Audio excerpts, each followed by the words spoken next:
কোথায় আসছো মমি? আমরা আসছি রঘুনাথ জিউ মন্দিরে। আর এইখান থেকে আজকে থেকে অধিবাস, আজকে থেকে এই শুরু লাইটের দিক এখানকার। ফিরো। হ্যাঁ, আজকে অধিবাস আসছি, এখন সবকিছু মানে ডেকোরেট করা হচ্ছে আর একটু কিছুক্ষণের মধ্যেই অনুষ্ঠান শুরু হবে। এখনো সেরকম মানুষের আনাগোনা হয়নি, প্রচুর মানুষ হয়।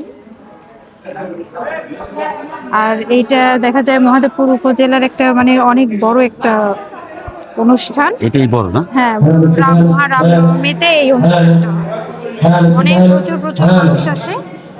আপনাদের সাথে শেয়ার করব আজকে অধিবাস। আজকে আমরা একটু আগে এসেছি, মানুষজন এখনো সেভাবে আসেনি, আমরা ঘুরে বা ফিরে ভাই, দেখছি। এটা কি নওগাঁ জেলা মহাদেবপুর হ্যাঁ, থানা? মহাদেবপুর থানা। এই অনুষ্ঠানে আসছো বাপের বাড়ি? অনেকদিন আগে আসছিলাম, আসলে সব সময় হয়ে ওঠে না, ঈদের ছুটিটা শেষ হয়ে যায়। আজকে মানে এইবারই শুধু ঈদের ছুটিটা শেষ হয়নি, এই জন্য অনুষ্ঠানটা দেখার সৌভাগ্য হলো। আচ্ছা, এরপরে আবার দেখাই। হ্যাঁ, সবই আপনাদের সাথে শেয়ার করব। আজকে অধিবাস, তেমন মানুষজন নেই, তো সবকিছু আপনাদের সাথে শেয়ার করব।